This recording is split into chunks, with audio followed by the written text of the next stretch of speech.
अपने अनेक पर्सनली ध्यान रखते हैं, उसी प्रकार से भगवान श्री कृष्ण हर एक जीवात्मा के साथ व्यक्तिगत रूप से आदान प्रदान करते हैं। भगवान का नाम भगवान से अभिन्न होने के कारण व्यक्तिगत रूप से जीवात्मा के साथ आदान प्रदान करता है। आदान प्रदान का नियम क्या है, ये भगवान ने भगवत गीता में बताया है। ये यथा माम प्रपद्यन्ते, जो जितनी गंभीरता से भगवान को लेगा उतनी गंभीरता से भगवान उसको लेते हैं। इसी प्रकार से भगवान का नाम साधक के जीवन में उसी प्रकार से रेसिप्रोकेट करते हैं जिस प्रकार से वो नाम को लेते हैं। नाम की महिमा का गुणगान शास्त्र भरे पड़े हैं।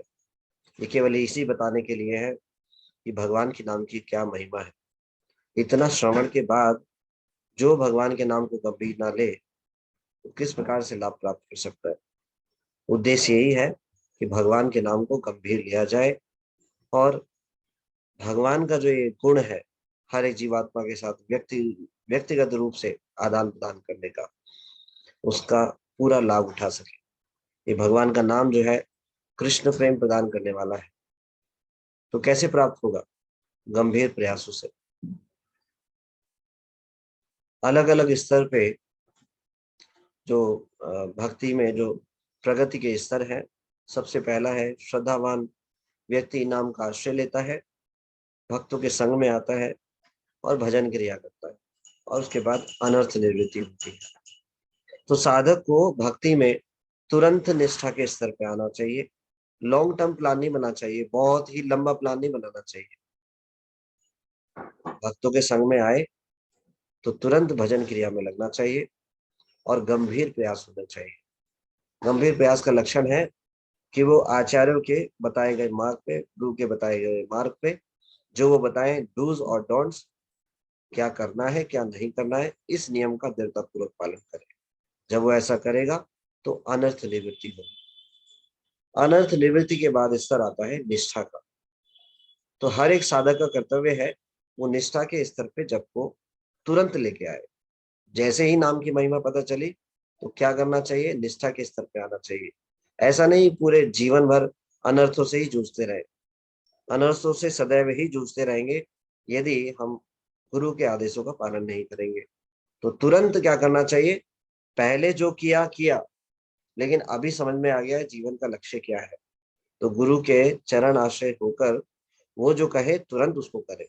जो ऐसा करता है वो अनर्थों से छूट जाता है, अनर्थों से मुक्त हो जाता है। तो निष्ठा के स्तर पे जप करने में भी एक बाधा है कि अभी भगवान के नाम के प्रति रुचि तो जागृत नहीं हुई है, लेकिन निष्ठा के स्तर पे जप करने का एक लक्षण ये है, हृदय में भौतिक इच्छाएं विद्यमान होती हैं लेकिन उनको पूरा करने के लिए प्रयास नहीं होता। या कैसी भी स्थिति आएगी तो वो विचलित नहीं होगा, भगवान के नाम का आश्रय को छोड़ेगा नहीं। इस स्तर पे जप को तुरंत लेकर आना चाहिए। जब कोई इस प्रकार से गंभीर प्रयास करता है तो भगवान उसको अपनी कृपा प्रदान करते हैं, और जो नाम में रुचि है वो भगवान की कृपा से ही प्राप्त होती है। किन को प्राप्त होती है? जो निष्ठा के स्तर पे जप करता है। निष्ठा के स्तर पे जप करना क्या है? हृदय में भौतिक इच्छाएं तो है, पूर्ण रूप से समाप्त नहीं हुई है। अपनी पुरानी आसक्तियों के कारण, प्रवृत्ति के कारण वो आती है हृदय में, लेकिन उसको पूरा करने के लिए कोई प्रयास नहीं करता। यह है निष्ठा के स्तर पे भक्ति करना। तो इस स्तर पे जो बार बार ऐसा प्रयास करता है और भगवान के समक्ष रोता है, गिड़गिड़ाता है, विनती करता है, तो भगवान अपनी अहेतु की कृपा से उसको रुचि प्रदान करते हैं। श्रीला भक्ति विनोद ठाकुर भजन में लिखते हैं, वो बोलते हैं कि भगवान के सामने हमें इस प्रकार से प्रार्थना करनी चाहिए। पहले तो निष्ठा के स्तर पे हो, अपने आप को देखना चाहिए हम किस स्तर पे हैं। अहंकार के लिए नहीं, ये देखने के लिए कि हम भक्ति में कितना प्रगति कर रहे हैं, कितनी गंभीरता से हम भक्ति में आगे बढ़ रहे हैं। इसको चेक करने के लिए हमें देखना चाहिए कि हम किस स्तर पे हैं। क्या अभी भौतिक इच्छाएं हृदय में है? हृदय है तो क्या हम उसको पूरा करने के लिए प्रयास कर रहे हैं? प्रयास कर रहे हैं तो इसका मतलब भी निष्ठा के स्तर पे नहीं है। तो इसको देखना चाहिए कि हम किस स्तर पे हैं और निरंतर प्रार्थना करनी चाहिए। भक्ति विनोद ठाकुर जी लिखते हैं, कबे हबे बोलो से दिन आमार, कि ऐसा दिन कब आएगा हे भगवान, हे कृष्ण, ऐसा दिन कब आएगा जब मैं आपका शुद्ध नाम ले पाऊंगा। अपराधे गुची शुद्ध नाम रुचि, कब मेरे अपराध करने की जो प्रवृत्ति है वो जाएगी, कब मैं शुद्ध जो नाम है उसमें मेरी रुचि आ पाएगी। ऐसा भगवान से बार बार जो है प्रार्थना करनी चाहिए। कबे हबे बोलो से दिन आमार, अपराधे गुची शुद्ध नाम रुचि, कृपा बले हबे हृदय संचार। ये कृपा के बल से हो सकता है यदि कोई निष्ठा के स्तर पे करता है तो, नहीं तो अनेक जन्म लग जाएंगे। यदि कोई निष्ठा के स्तर पे भजन करता है और बार बार भगवान की कृपा की याचना करता है, वैष्णवों की, गुरुजनों की, भगवान की, तो भगवान कृपा करते हैं। तो फिर ये हृदय से ये जो एक भौतिक इच्छाएं जो प्रकट होती है वो समाप्त हो जाती है, रुचि स्तर पे जो है भजन होने लगता है। लेकिन ये महत्वपूर्ण है कि हम गंभीरता से प्रयास करें। तो भगवान का नाम जो है पर्सनली रेसिप्रोकेट करता है सभी के साथ। लेकिन ये कब होगा इसकी भी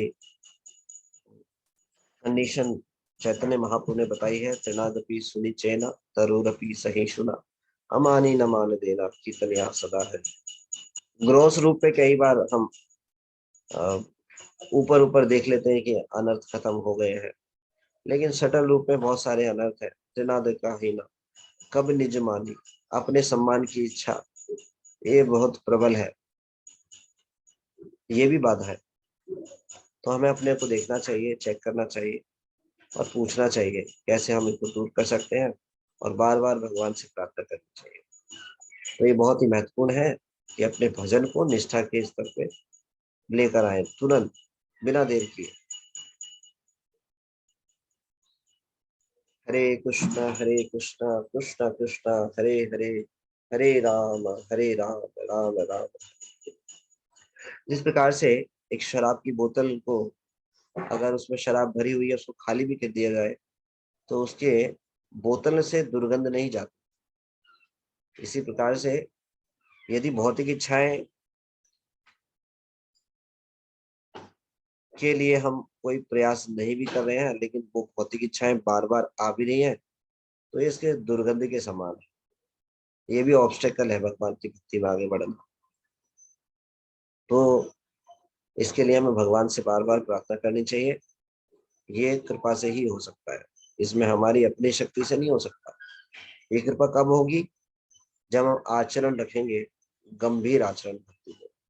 तृणादिका हीना कब निज माने, सहिष्णुता गुण हृदय ते आनी, सकले मानद अपने आमानी, हुए आशा दीवो नाम रस सारा। भक्ति विनोद ठाकुर बोलते हैं ये रस जो है नाम में तब प्राप्त होगा जब हम चार चीजों को ग्रहण करेंगे। तृणादि का हीना, तृण के पत्ते से भी अपने आप को नीच मानेंगे, सभी वैष्णवों के सामने इस प्रकार से व्यवहार होना, सहिष्णु होना, सहिष्णुता का गुण होना, सहन करना, जो भी कंडीशन आए भगवान की कृपा मानकर उसको स्वीकार करें। सकल ही मानत, सबका सम्मान करे, अपनी अमानी, अपना सम्मान की इच्छा ना करे, तब ये जो है प्राप्त होगा। तो भगवान का जो नाम है वो इंडिविजुअली रेसिप्रोकेट करता है, आदान प्रदान करता है व्यक्तिगत रूप से। तो ये डिपेंड करता है साधक की गंभीरता पे, वो किस प्रकार से नाम का आश्रय लेते हैं और उनके साथ पर्सनली आदान प्रदान करते हैं। श्री हरिनाम प्रभु की जय, गुरु श्री प्रभुपाद जी की जय। Thank you, thank you. आप सब भक्तों का बहुत बहुत धन्यवाद। आप